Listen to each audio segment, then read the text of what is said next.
Well, good afternoon, good evening, everybody. Welcome to ULT San Diego, here for the Aquarian series. This afternoon, the title of the presentation is The Logic of Reincarnation. And this will be given to us by Lizeth Anside, our chair, Dr. Jean Jennings. So before we begin, a reading from the Bhagavad Gita. This is from the second chapter, citing the colloquy between Holy Krishna and Arjuna. Lord Krishna says, "Thou grievest for those that may not be lamented, whilst the sentiments are those of the expounders of the letter of the law. Those that are wise in spiritual things grieve neither for the dead nor for the living. I myself never was not, nor thou, nor all the princes of the earth, nor shall we ever hereafter cease to be. As the Lord of this mortal frame experienceth therein infancy, youth, and old age, so in future incarnations will it meet the same. One who is confirmed in this belief is not disturbed by anything that may come to pass. For the wise man, whom these disturb not, and to whom pain and pleasure are the same, is fitted for immortality.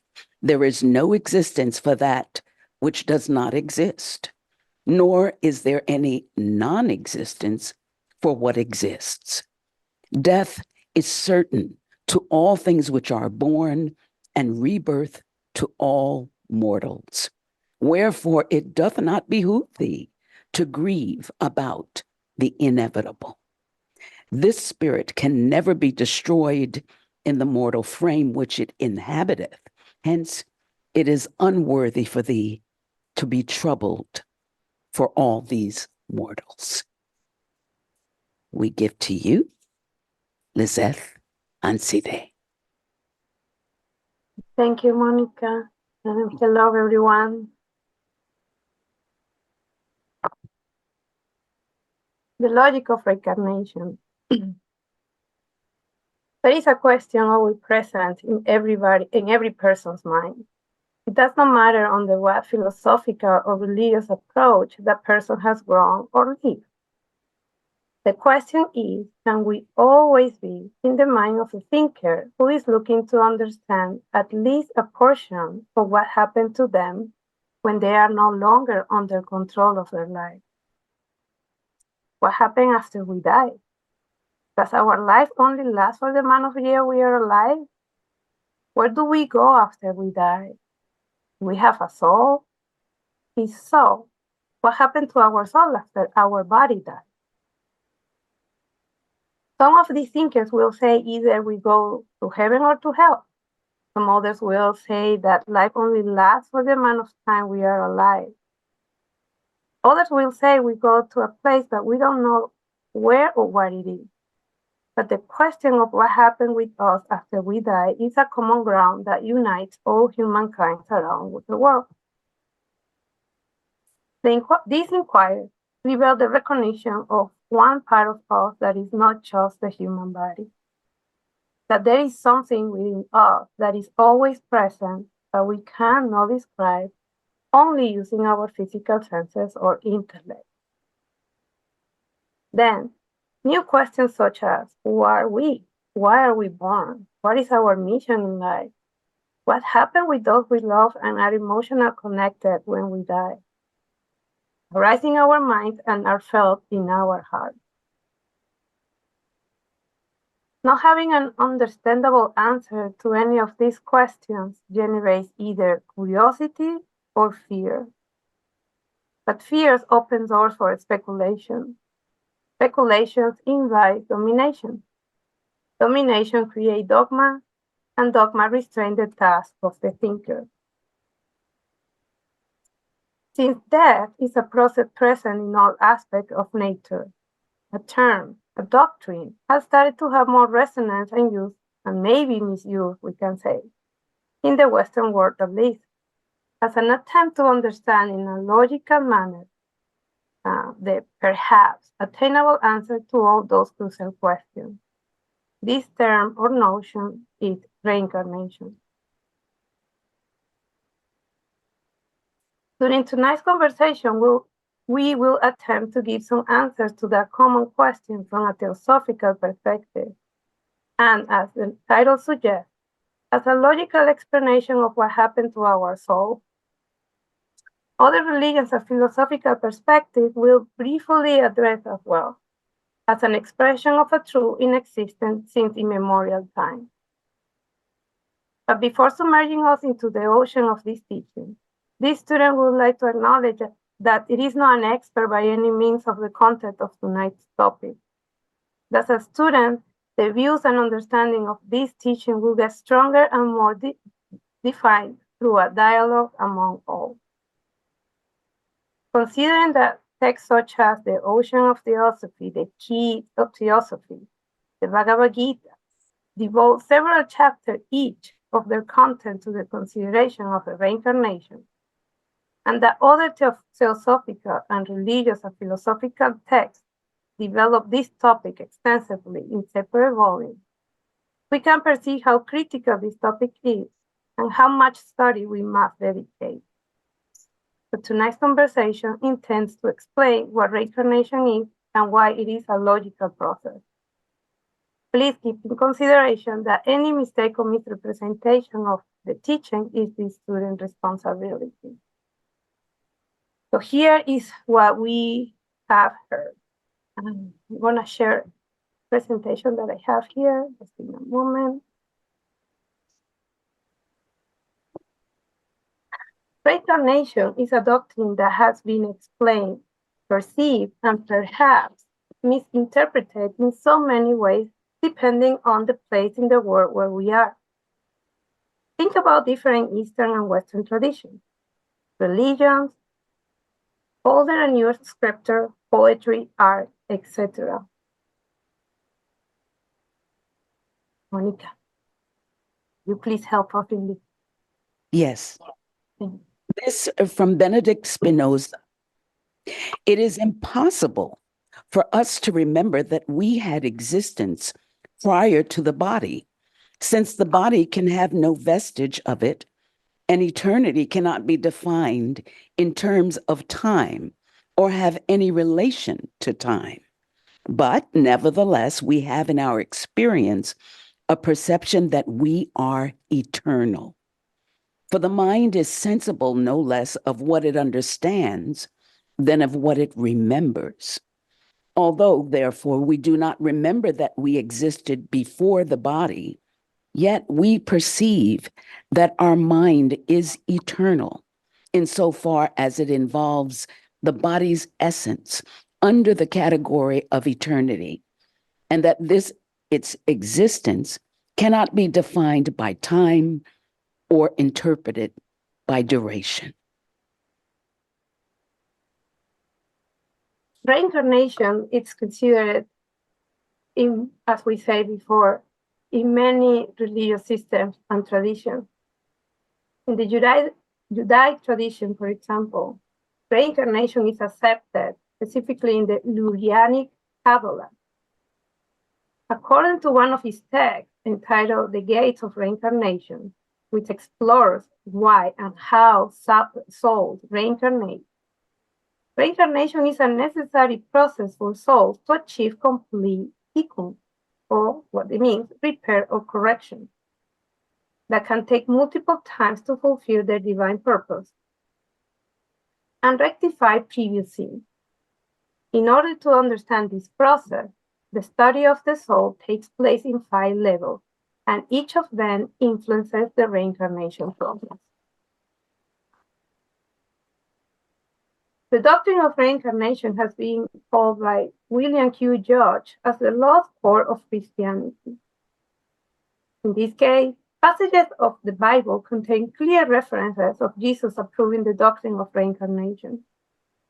Judge wrote about this in the Ocean of Theosophy in chapter 8. The Old Testament, for example, contains several passages where references in the book of Proverbs are made about King Solomon as the creator from the beginning. He was there when heavens were prepared, when there were no fountains abounding with water, nor mountains, nor hills. There is also other references in the New Testament, specifically in the Gospel of Matthew and the Gospel of John.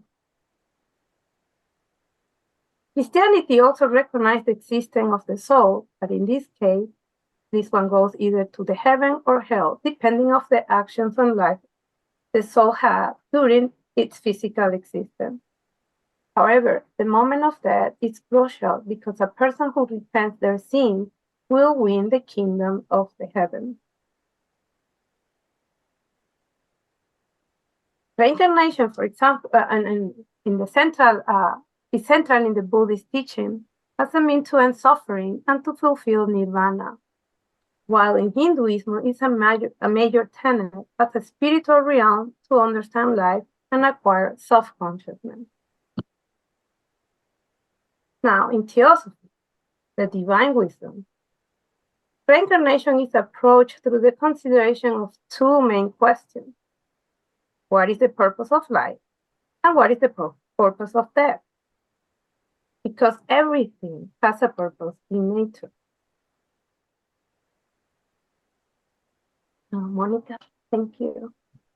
Those who are wise in spiritual things grieve neither for the dead nor for the living. I myself never was not, nor thou, nor all the princes of the earth. Nor shall we ever hereafter cease to be. As the Lord of this mortal frame experienceth therein infancy, youth, and old age, so in future incarnations will it meet the same.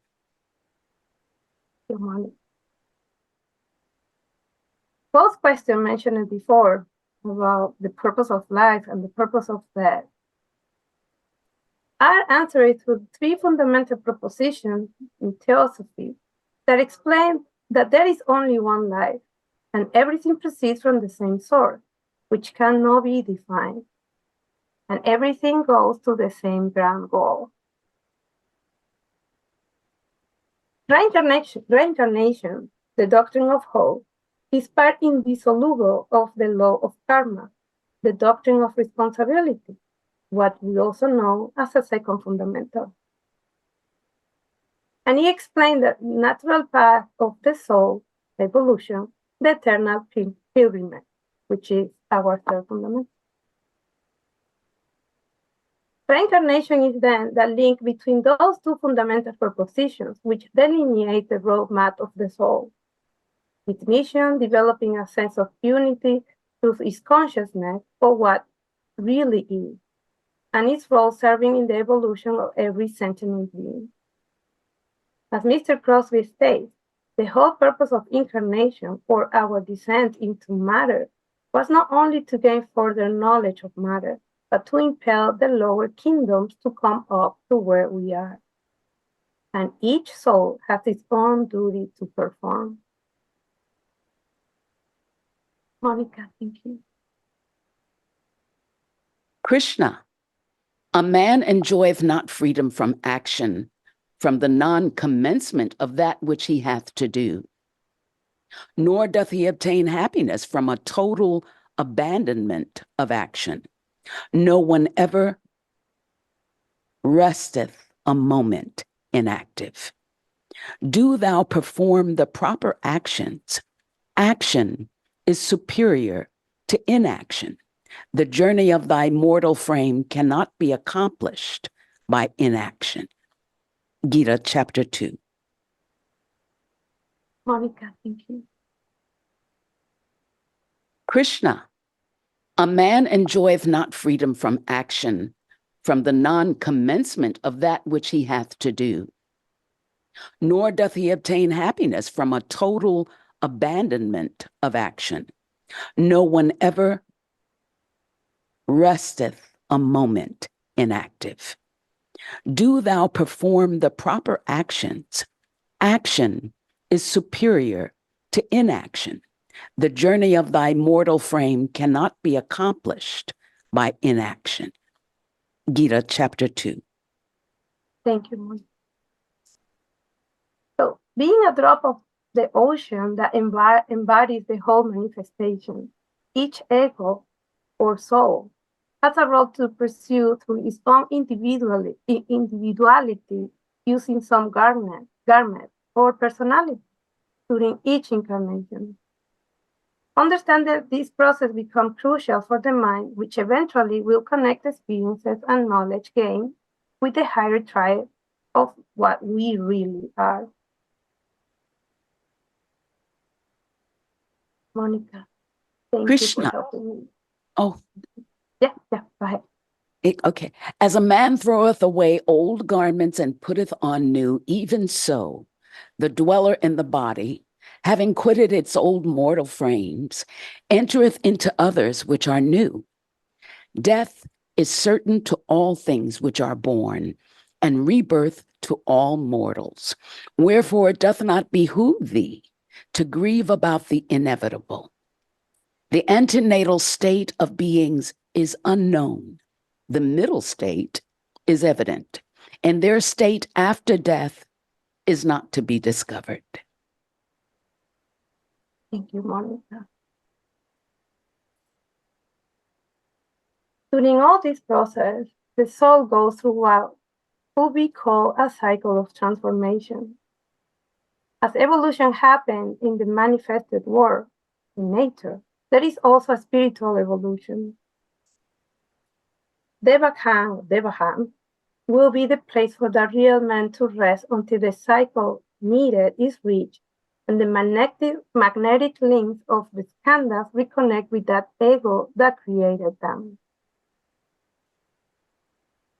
The reincarnation of that individual ocean drop, the real man, happened as the way for the ego to accomplish the whole transformation of life. It is the way how the divine spark can develop all potentiality. For that, it needs all the experience. This cycle of transformation will continue to happen until self-consciousness is gained. The self-conscious man will stop the wheel of that cycle when the whole trinity of the real man is incarnated. Here is another quote from the Gita. Krishna, that man who, casting off all desires, acts without attachment to results, free from egotism and selfishness, attains to tranquility. This is the condition of the Supreme Being, O son of Prita. Having obtained this, one is not troubled, and remaining in it, even at the time of death, he passes on to extinction or union with the Supreme Spirit. Thank you, Monica. Each incarnation will bring new opportunities, a new personality, a new condition pavimented by our past action or karma, in order to continue the pilgrimage of the soul. What we have created will be there. The mortal reincarnation part of us will register only that which has become worth of immortality. Every sincere effort to obtain that state of self-consciousness in what is called the sutratma or thread of soul, where manas conjoined with buddhi absorbs the manasic recollections of our preceding life. From Omar Khayyam, the Persian mystic, I sent my soul through the invisible, some letter of that afterlife to spell. And by my soul returned to me and answered, I myself am heaven and hell. Thank you, Monica. This part concludes what these students have prepared for this. Under the understanding that there is way way more to talk about it, especially from a logical point of view. The intention of the student is to create opportunities to exchange some views about questions or comments that can come with one of the topics that it can be say it's one of the most searched online right now, and it brings a lot of hope and interest to people that really wants to know what happened to us or what are we. So I will stop here, and hopefully we can have this dialogue about the logic of reincarnation. Okay, great. Thank you very much, Lisette. That was a very, how can I say, containing presentation with a lot of ticklers for questions. And so, I mean, when we think about it, you made reference to that immortal ego. You made reference to the source and the ground of that ego. You made reference to karma, to reincarnation, the necessity of that for the purpose of the awakening of the ego, as well as for the uplifting of all of life. So clearly, you've embraced almost the totality of the necessity of why the soul is present in the midst of temporary matter. And so let me ask, can you then stop screen sharing? I can look at everyone's face and then see if we have, there we go. Any questions to further this discussion regarding the logic of reincarnation and the implications of karma that go along with it and purpose? Yes, Shobha. We always in Theosophy talk about reincarnation. My problem with reincarnation, I'll just tell you a very simple problem. If we start saying there is reincarnation, we can say, why do I have to work now? I've got other incarnations where I can do stuff. But if we had just one life, wouldn't we be more purposeful and say that we have to live the good life? So sometimes I wonder if reincarnation makes us feel very relaxed and, I think I have time. What do you say to that? That's a logic too, right? Can you capsulate that question for us? Yep. Well, I try. Could the idea of reincarnation, of coming, several times as needed, would place us in a position of I can do it later because I have infinite time in order to obtain this. So why do I have to bother now to do what I need to do? Thank you for that question, Shoa, because that put in perspective other issues that needs to be considered when we really think about the task that the soul has ahead. And reading Mr. George, he expressed very well that one life, even though if we have one life will not be enough, because the work that we need to have in order to stop the wheel of reincarnation, to acquire self-consciousness, go beyond what it can be done in 50, 70, 80 years now. And even though new opportunities will come ahead, that will not necessarily represent a lot of time for the path, because obtaining self-consciousness is a soul task. It's not a life task. And but beyond that, that goes that start with getting to know yourself or ourselves as the real man. That is one of the tasks. But once when that path has been started, then the realization of a work that goes beyond an individuality takes place too. So it is not just about that ego. It's just now, as it said before, our duty here is also to help humanity and all those lower kingdoms to raise them where we are. So reincarnation then takes another perspective that implies way more, much more of how to develop individuality. So many people might approach a reincarnation and say, yeah, now I have the explanation of what happened with the soul, but now I have time. But then when more study is invested into this, then the understanding will come that we need these many lives, because in each of them we will be just advancing, or we could say little by little, but also not everything that we do in one life will go to that place where that could be considered for that immortal soul.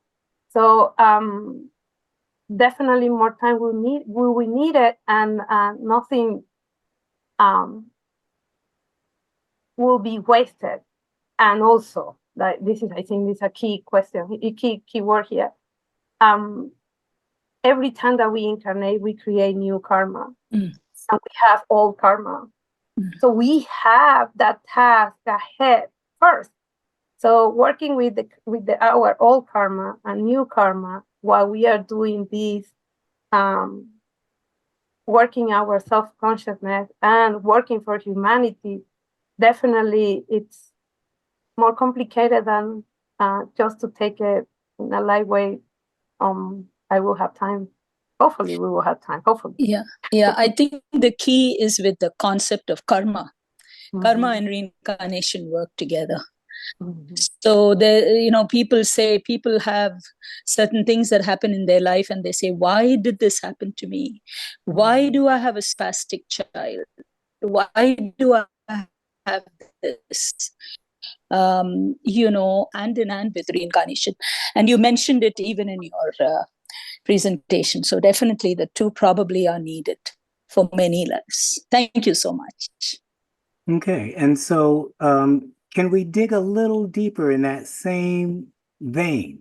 Because both you mentioned karma, Shobha mentioned karma, and if we're thinking about an individual that says, why should I bother? I got many lives to get it done, no big deal, versus I only have one life. If I only have one life, what should it matter? Screw it. Let me just get as much as I can. Either way, there's no responsibility. What is it about karma in the form of the skandhas that we generate by our thinking that really either puts us on a path to constant, how can I say, delay, or helps us move forward? Because we're thinking about these things and our thoughts are related to these skandhas that we create. So if we're putting things off or believing incorrectly, what kind of skandhas are we preparing for future lives that keep us on the same path or a different path?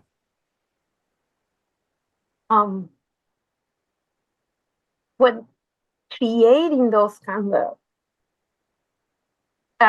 not understanding that we are creating the conditions to keep the wheel of reincarnation happening, definitely will not help in the process of evolution, the way how people think out. If I have many lives, this is what it can be done.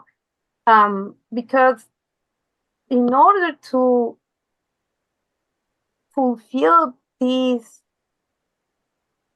process, or to or to really embrace the path of self-consciousness, of getting to know yourself first, of what we really are, brings a lot of discipline and responsibility that definitely will take more than one lifetime in order to develop.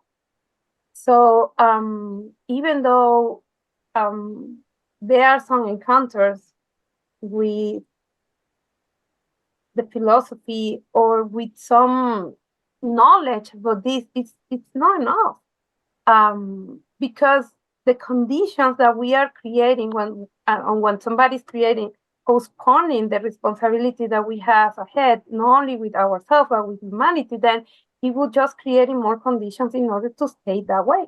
So time is, and then it becomes like a cycle that, unless something really happened that shakes that mental state to the point that needs to see in other ways, then the cycle will stay there, and many lives will not even be enough. So, and that's when karma comes up, because those standards are going to be there. Those are our creations, our emotions, our thoughts, our situations.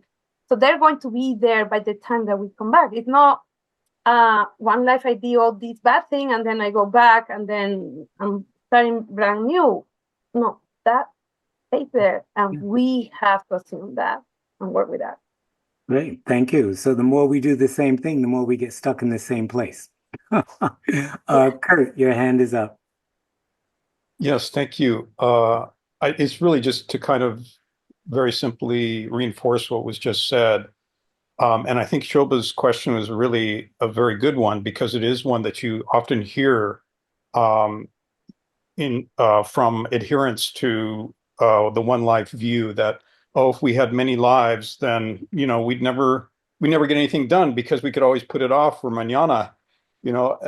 But the point, this very simple example, I think, that hit home for me is that if we see something that needs to be done on behalf of another person, and we say, oh, well, karma's going to bring that back in the next life, so I can do it next time. I don't have to worry about it right now. Then we are reinforcing a tendency which we've had probably in many past lives to not respond when there's an opportunity to do something good for another. And so we're reinforcing that particular skanda to put it off. And that will, and actually that is, you could say that's an abuse of an opportunity, right? Karma has brought us this opportunity. It's something we can do, we're able to do, but we decide not to because we'd rather, you know, go on vacation or whatever it is. But that opportunity won't necessarily arise again in the next life, right? Because it's a misuse. When we misuse a faculty or an opportunity, it gets taken away. And that's part of the, part of our current problem as human beings, is we've misused our faculties and our opportunities. So thank you, Liseth. Thank you. Thank you, Kurt. Ready for Judy? Judy, your hand is up. You're muted, Judy. Mute. Okay, can you hear me? Yes, ma'am. All right. In response to your inquiry, and Shobda's, it seems to me why we cannot put off Raja Yoga is suffering of human beings and animal beings, all the beings on this planet. I mean, when the Buddha said all life is suffering, he didn't mean just your life, because there are times that we've all had a very nice time in life, and there are times that we haven't. But when you think of the suffering in the world right now, I mean, the world needs people who will help the masters on the road to developing the human race and the Buddhimanas of the human race. But if we just sit down and say, well, I'd rather just go watch a football game, which I would sometimes, than study. After all, the masters have laid out a very good program of study for us, given us the secret doctrine and more. And some people don't even pay enough attention to that. It seems that it's the suffering of other beings that we need to go forward from. And of course, we have all made mistakes in thoughts and deed. I know of several opportunities when I had a chance to help an animal or another person, and somehow I missed out on that. But some I didn't.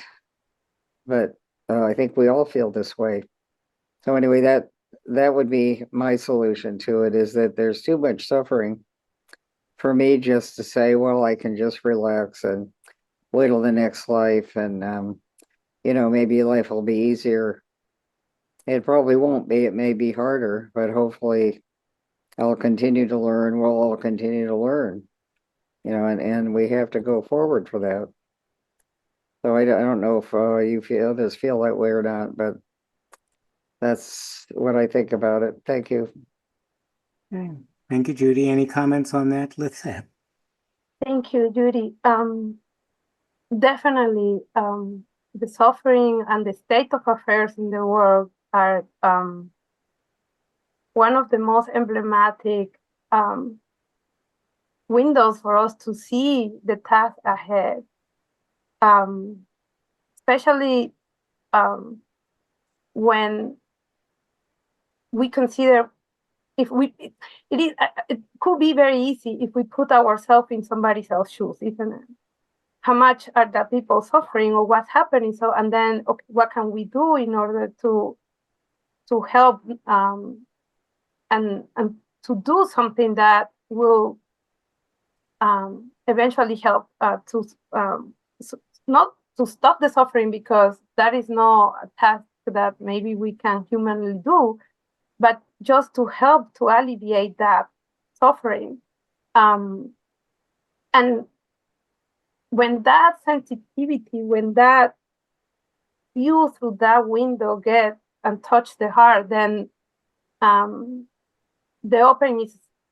door is opening in order to understand the responsibility that we have, not only with ourselves, but with the collective life.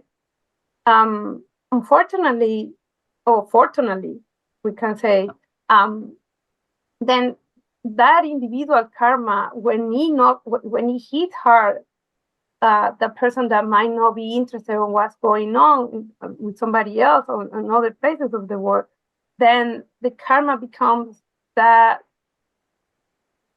window again to see from another perspective what other people also is suffering when you are suffering. So I say, fortunately, that happened, because then that is when we see karma as the law of love, because it gives that opportunity for people to really connect with what it is important. And then the other consideration here is that we don't know what our next incarnation will be like. We don't know if we will have the same opportunities as it was mentioned before, or if we will have the same understanding. The karma that we had already, we don't know it completely, and might be storage there for when as Mr. Judge said, when the conditions are created or are the perfect condition, that karma will appear. We don't know what's going to happen in our future life, but what we know right now is what we can do, and how much work it's ahead to, in order to fulfill. But yeah, I agree with you. Suffering, it's one of those, or the one, I would say, suffering of humanity, and every sentient being it's what it shows really what we need to do and stop thinking about in an ego-centered manner. Thank you. Great. Thank you. And perhaps in a paradoxical way, we can just give thought to the idea. You have to try it for yourself, that we only suffer when we think about ourselves. If we're helping others that are suffering, we're not suffering. And so if you're talking about doing those simple things in light of karma and skandhas and the tendencies to do it over and over and over again, the more you think about others, as has been suggested, and help them, the less ego and personality there is to come back the next turn in terms of really walking. And this is a whole other question that Judy dropped the bomb on us. She used that term Raja Yoga, but not what I want to go into right now, unless we've got some more time. But I wanted to ask a question, and I think it's a trick question. It's in one of the readings that you had Monica read, and I'll read it. It's from the Bhagavad Gita. Death is certain to all things which are born, and rebirth to all mortals. Wherefore it doth not behoove thee to grieve about the inevitable. The antenatal state of beings is unknown. The middle state is evident, and their state after death is not to be discovered. That last sentence is the one I take question to. Is that true? The antenatal state of beings is unknown. The middle state is evident, and that's evident. And their state after death is not to be discovered. What do we do with that from a theosophical perspective? Well, it seems that No. Hold on, Judy. This one is for Lisette. Oh, I'm sorry. That's okay. Yeah, I won't speak. No, you will, Judy, after. Please. Yeah, I just want to put her, she selected that reading, which is a beautiful one, but it has certain implications that have value if we examine them clearly. So, Lisette. Well, when thinking about under state after death is not to be discovered,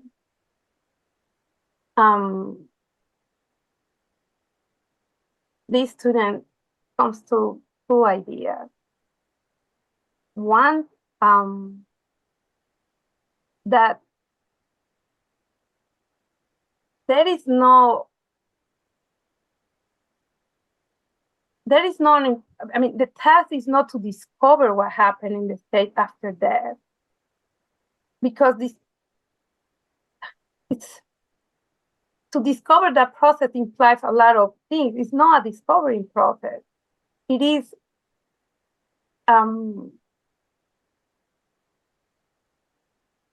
that knowledge or that state, because it's not even a knowledge, that state has to be fulfilled. So when it says death is certain to all things which are born, and rebirth to all mortals. So it is not, and the after death state is not to how can I explain this? It's not to be discovered, because there's nothing to discover there. It's more about fulfillment. It's more about self-consciousness that then I could say, maybe I'm wrong, but that it's a real immortality of the ego. It's not something to be discovered. It's something to be fulfilled. It's the immortality that is achieved, but it's not a state, if I might say. I don't know. Okay, so we're going to come back to that, but like you said, Judy, you had your hand up. Mm-hmm. Oh, well, I just wanted to say briefly that it's clear that Krishna is speaking from the view of the human being here, because obviously, he says at one point, "Thou and I have lived many lives, Arjuna. I remember them all, but you don't remember any of them." So the higher self does know, but of course, we're not there yet. And so what it seems to me that's important is, if we look at the teachings of H.P. Blavatsky, even in the Key to Theosophy, I mean, she tells us about the Devahanic state, and she tells us a great deal about life and what's wrong with it. Although personally, I don't know what my next life will be, but I know that what I'm doing now is going to be perpetrating that next life. And so I had best pay attention to learning as much as I can. So that's as much as I have to say about it. I mean, obviously, there are beings who know these questions, but we don't. And I think that's what is being said in that passage. Okay, and so in a sense, that's why we've taken grievance, so to speak, with that, because in a sense, the teachings are clear. Live the life to know the doctrine. You've mentioned, and both you and Judy have mentioned, that immortal ego. The higher self that records and holds the pearls, the sutratma, as I think you mentioned in your talk, is one thing. The conscious recognition of these states is another thing. And unless the teachings are a lie, that ego that has lived the life accordingly, whether here and now, or whether the adepts, or whether the chelas, or whether the initiates, or whether the Mahatmas, or whether the degrees, there is a conscious recognition of those after death states. And the teachings present that. The teachings present through the devotional texts the very pathways whereby that becomes a conscious possibility. And so, I believe that, both you and Judy, when you're talking about the skandhas, and HPB speaks about that in light of Buddha's statement that there is no inherent ego as the skandhas. The skandhas are put together, they fall apart. But that immortal entity and the monastic spiritual consciousness that you made reference to as the trinity of our being holds a tremendous amount of awareness and power, that if we're living our lives and linking up with that, all of this becomes possible. And HPB presents that to us in the Key to Theosophy when she says, anyone who achieves the fourth jhana, I believe that's the term she used, has access to past lives. And that jhana state is not a brain state. So again, we mention these things, but we shouldn't always throw them out there into the future. They are real possibilities not to be dwelt on, because most of the time, as Patanjali says, they can become obstructions. But to know that these are possible and to know how to deal with them if your path unveils them is also just as important as to simply believe that this is a teaching. Jim, your hand is up. Well, actually, your last point encompassed basically what I was going to mention, Eugene.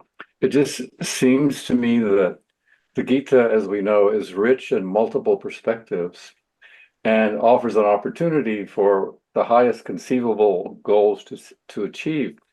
But if he's speaking to Arjuna and he's trying to get Arjuna to focus on his dharma, his svadharma, he has to also set aside a lot of the speculation that occurred in Hinduism.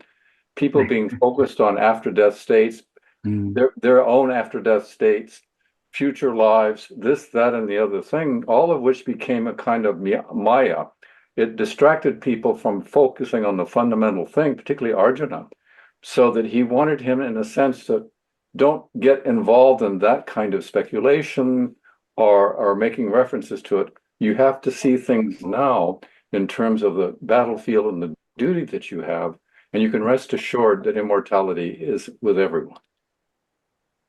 Okay, excellent. Thank you. Thank you. Okay, we're covering a lot of ground here, and it's interesting ground. Do we have any other questions to stimulate the waters before I ask another one? Well, then let's dive into this question because it is at the heart of this talk on the logic of reincarnation. What does Raja Yoga, number one, what is it? And what does it have to do with reincarnation, karma, the immortal ego, all of these things that we're talking about? Lisette? Give it your best shot. Yeah, yeah. You know, when we study the Gita, and when we read the Gita, it's clear that the Raja Yoga, it's that path that the student should fulfill in order to acquire self-consciousness. And it implies so much that the whole Gita has all those steps that needs to be taken for that, no? And it is the path of discipline and evolution that every human being should embrace in order to fulfill self-consciousness. But it goes beyond that. It's not seen as a individual path. It goes more into working working with nature, understanding as a whole the whole task ahead. So it's the discipline that involves the balance between the heart and the mind. Yeah, that's a brief way to see it. Okay, great. I mean, in those words, those keywords again, it is the evolutionary path, period, as you suggest. It does clearly implicate and involve the heart of our true essence. I mean, I think that was in another quote, for the mind is sensible no less of what it understands than of what it remembers. Although, therefore, we do not remember that we have existed before the body, yet we perceive that our mind is eternal, insofar as it involves the body's essence. And so, when we put those words together with the heart and the mind and the evolutionary path, although we're not looking at the details of the path, step 1, step 2, step 3, step 4, we're talking about, again, as our examples, the life of the aspiring Mahatma, the life of the disciple who clearly, by working with their mind to discipline their body, their emotions, their lower mind, their cognitions, their pseudo intuitions, because any intuition pertaining to the earth is clearly not an intuition that pertains to the spiritual self-consciousness. And so those words that you're using to point out a path that is magnificent are really seed words that we should keep in mind. Thank you. Judy, and then Jonathan. Yes, I just think before we go on, we ought to answer a question that's in the chat room from someone called LAS. do human souls incarnate into animal bodies, and do animals reincarnate into human bodies? And I got asked this at the World Parliament of Religions, and my answer is no, in terms especially of humans going back to animals. It just wouldn't fit. Nature does not go backward. And I think that's a very important teaching in H.P. Blavatsky's work.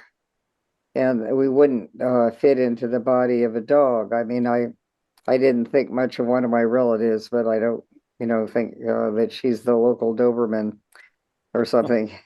And I think we would realize that eventually the great apes, even in this Manvantara, will become human as part of the karma because of the mistakes of the third and early fourth race.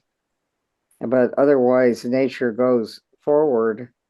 And just in regard to Raja Yoga, I mean, isn't it bhakti, devotion, jnana, knowledge, karma, works, all together will produce the meditation that destroys pain? And that's the way I understand it. Now, maybe it isn't complete enough, but to me, you can't be a profound meditator and be doing things during the day that are harmful to other human beings or cheating or such.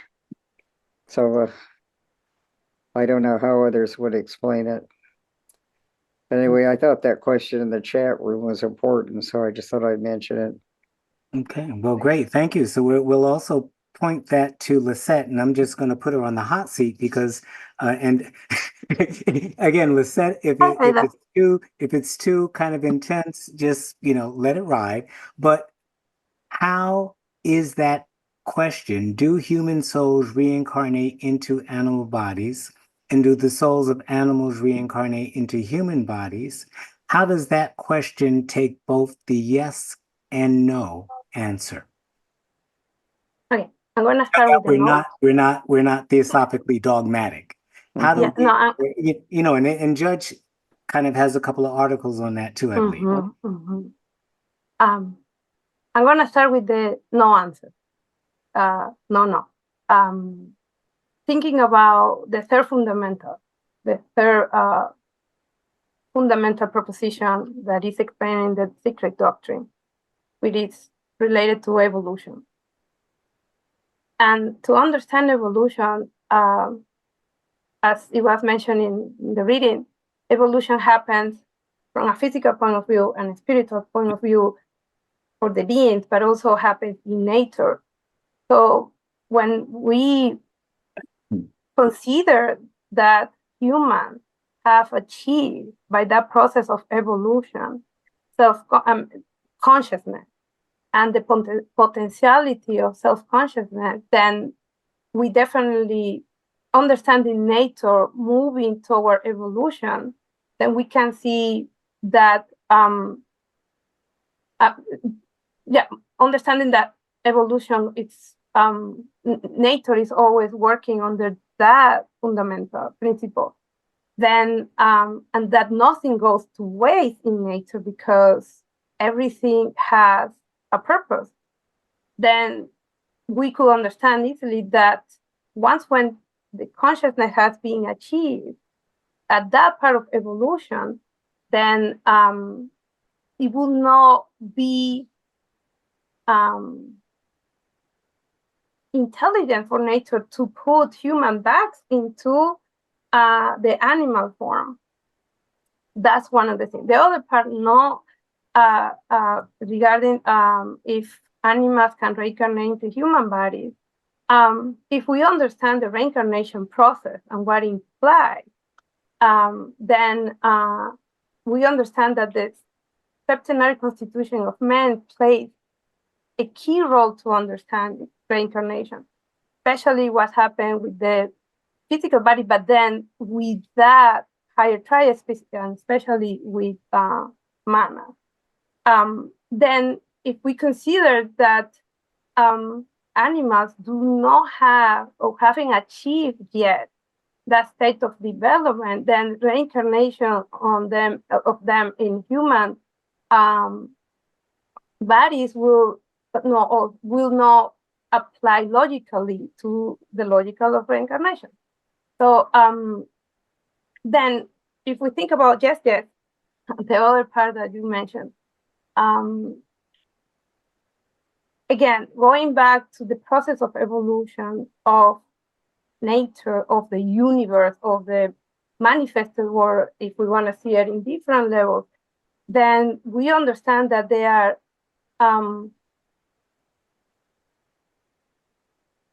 different races, but they're also different cycles. And in each cycle, the process of evolution takes place with the beings that are there in their own individuality. But then eventually,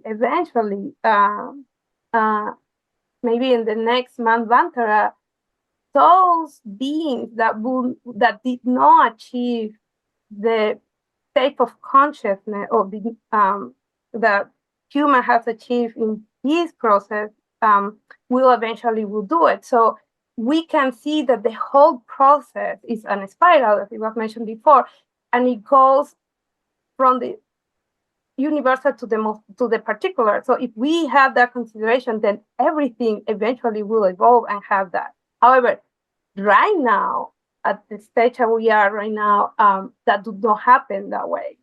I hope I made sense. Well, great. Thank you. Yeah, I mean, and again, it presents the completeness of theosophical thought when you dive into it, but also some of the nuances and complexities, because yes, the monad evolves through all of that. Doesn't go backward, but the skandhas can get caught up in animal forms and carry animal tendencies, but that is not the monastic being that has achieved that level of awakening. So yeah, I mean, and the beauty of it is that it embraces all of those aspects in a coherent whole that makes understanding logical. Jonathan.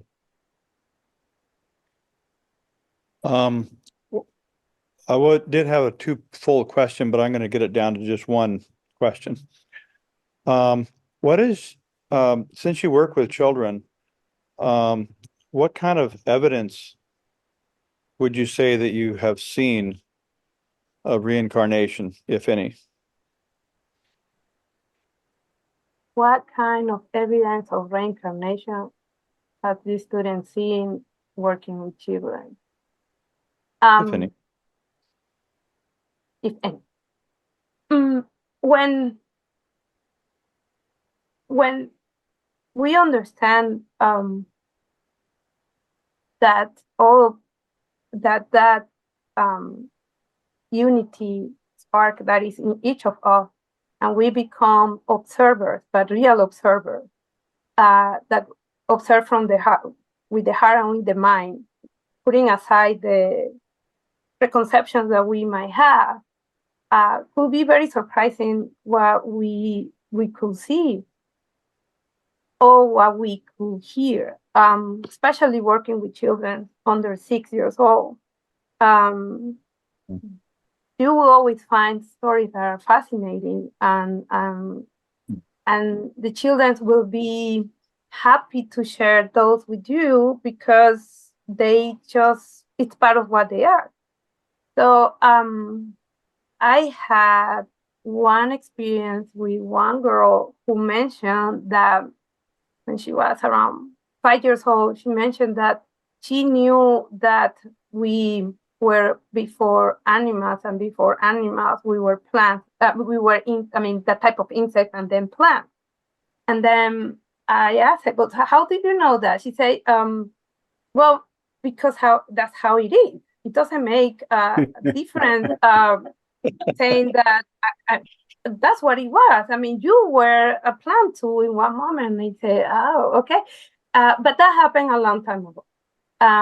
So that was very interesting because we talk about that in theosophy as part of this evolutionary process, that eternal pilgrimage that the soul has. But a 5-year-old living in North Carolina, not growing, around a community that could be religious, very religious, saying that, then it was a clear evidence of her understanding of what we really are. So that Thank was you. a good. Okay, That's- so let me thank you for that one. Let me do this very quickly because we've got 5 minutes and you've got business after this.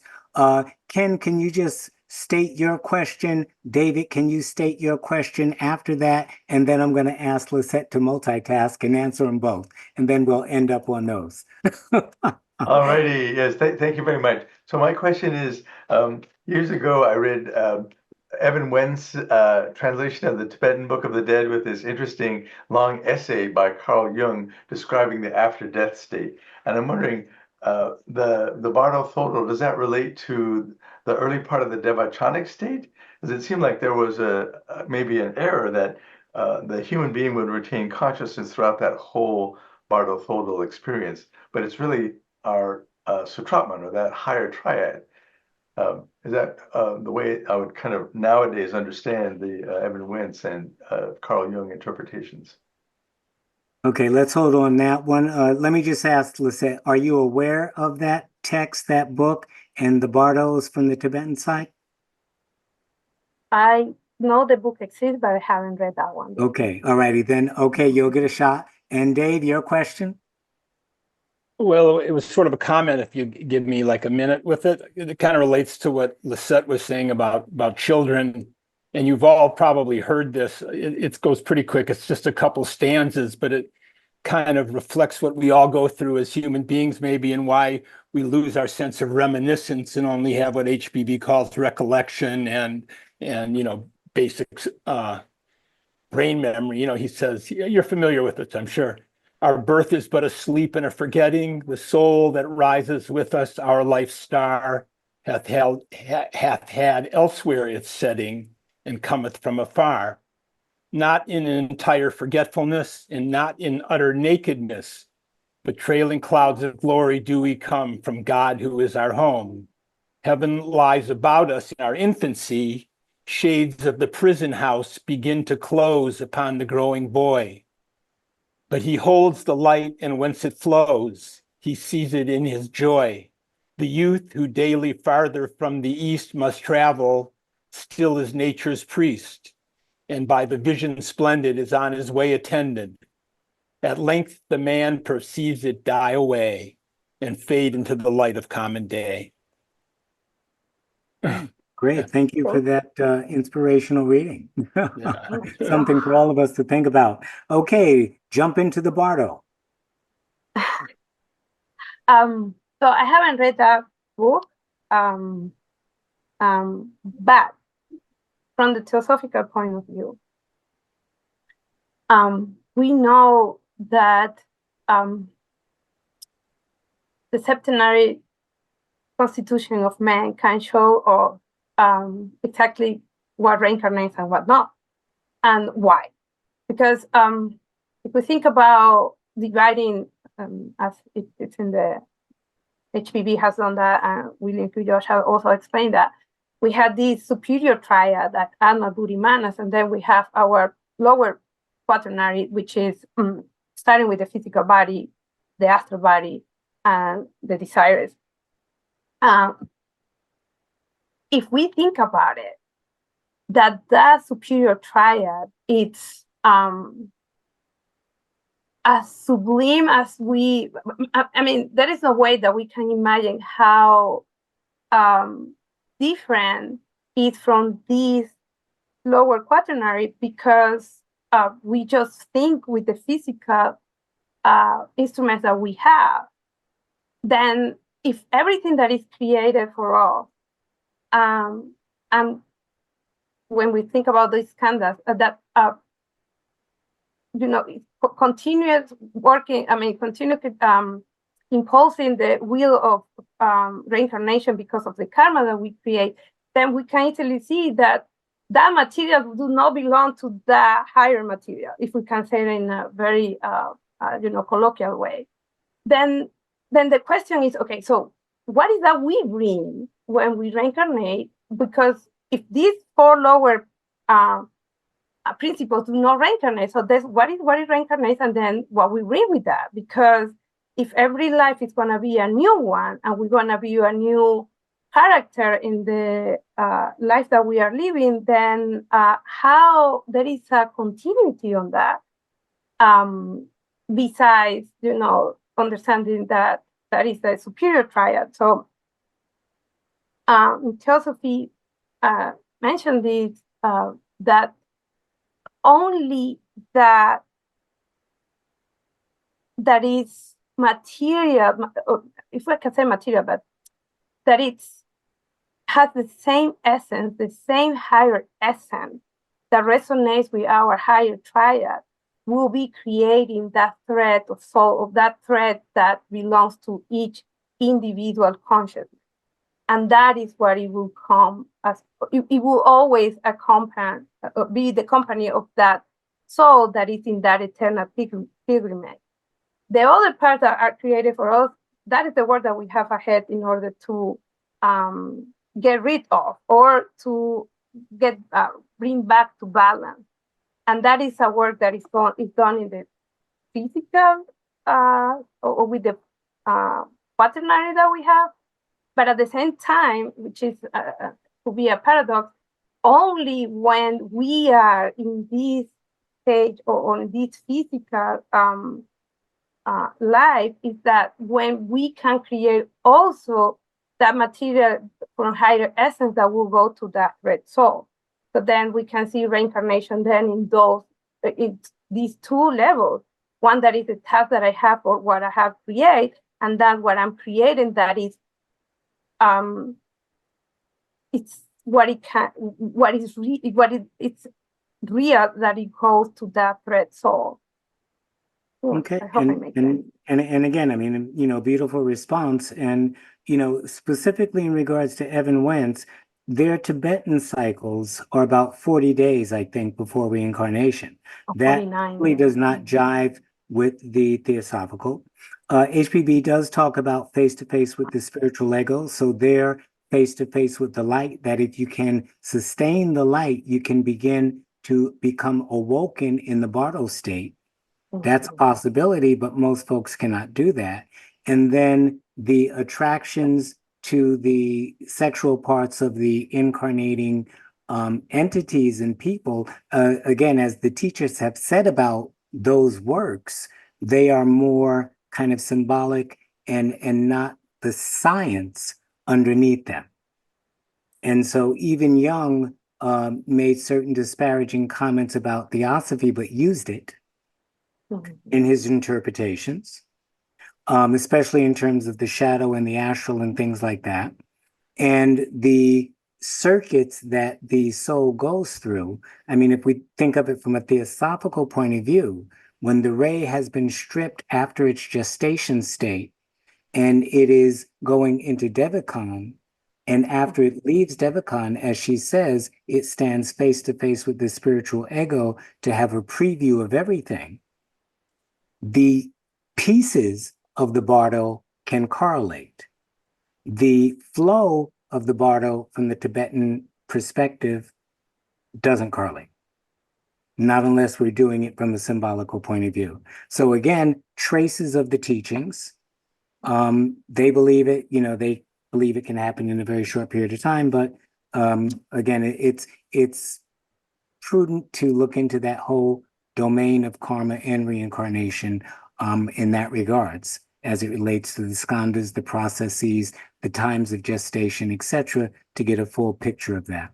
But let me say thank you, Lisette, for a wonderful purview and tour around the domain of reincarnation that the soul takes, and incarnation, and how we have to deal with the skandhas here on Earth.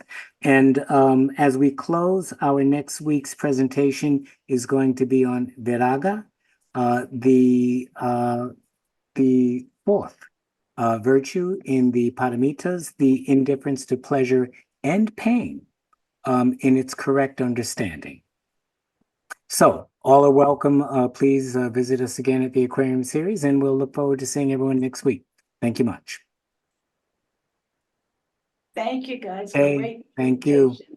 Wonderful. Alrighty. Thank you, Lisette. Thank you, Thank you. Eugene. Namaste. Okay.